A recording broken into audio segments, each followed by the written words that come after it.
Outside Old Trafford, just see Man United beat Young Boys 1-0. Howson, I mean, the only positive really is that we're into the next round, but what about the performance? Wait. Let's back up a minute a bit, because that was like a real negative tone that you put on that there. We did win a game, you know, right? We won a game. Come on, mate. Come on, mate. There's no positives. There's not many positives to take from that. We started quite bright. Somewhat brilliant one-touch football in that first half. Second half, that was a different story, but...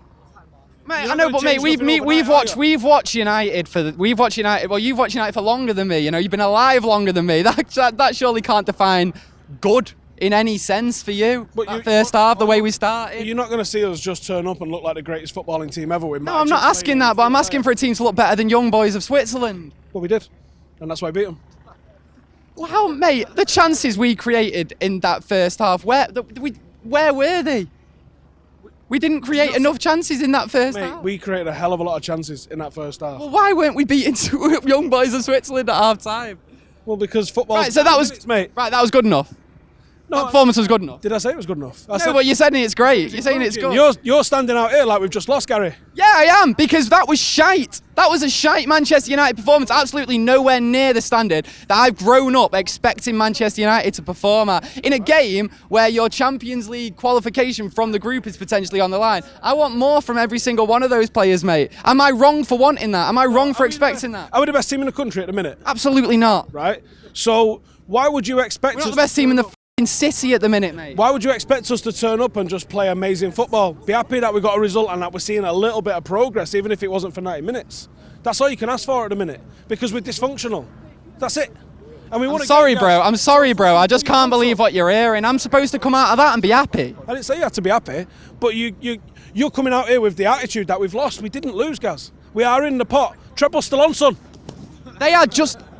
Abdullah, come on, talk to me, mate, because that stressed me out. They had just as bigger chances as we did in that game, it felt like. Mate, I've gone away, watched us get battered 3-0, 3-1, and I've come out and I was like, oh, whatever, I had a good day with my mates and that. But I just feel like these days, it's breaking my heart watching United, mate. It's horrible to watch them.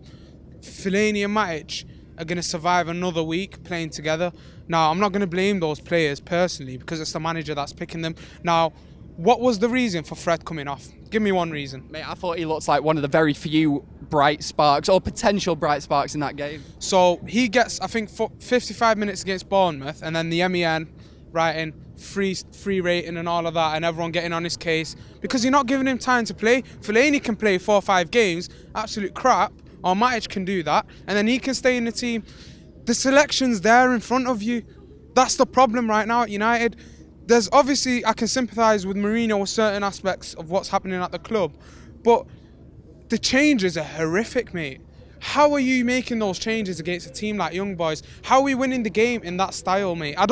Listen, you've known me how many years coming to watch United. I never come out with a negative tone like that after us winning in the last minute. But exactly. It's the fact that I can't see progress anymore. That I feel like we've just hit a wall right now with Mourinho, and I just can't see it improving. It's just me being honest, man. I always try to be positive, but honestly, I can't see it improving now. We're probably going to start with that midfield against, well, obviously Pogba's probably going to step in instead of Fred against Arsenal. They're going to play us off the park, and he's going to keep his job.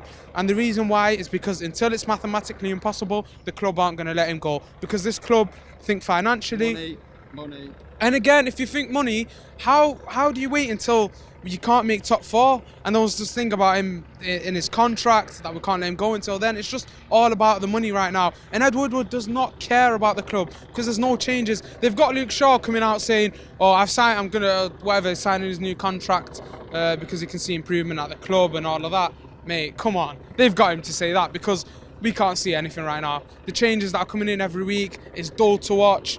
And I've just had enough of it, mate. I'm happy that we made it to the next round, but loads of teams will be looking at us. We're probably the worst team going into the next round, mate. If we're going to play with that midfield, if that's the midfield that Mourinho fancies when we're in an important game in the Champions League, then we'll get battered by every team that's going through, mate. I don't want to be negative, but that's the truth. It's just right in front of us right there.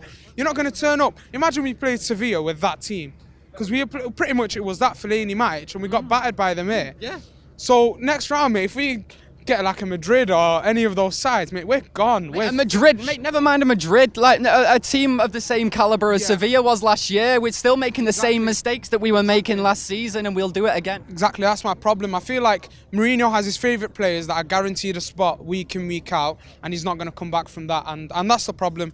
He's not going to change his philosophy. The club aren't going to let him go until it's mathematically impossible. So it's just hurt. It just hurts seeing the club just reaching this level of absolute crap, man, and it's so frustrating. I mean, I don't even know what we as fans can do to suggest changing things, because the club don't listen to us. They don't care. They don't care about us. The club don't care about us. If you care, then show us. Improve things at the club. There's the amount of things that haven't changed inside and outside of the ground. Like, you see City change everything from their academy. Like, I went to watch the under-19s for us today.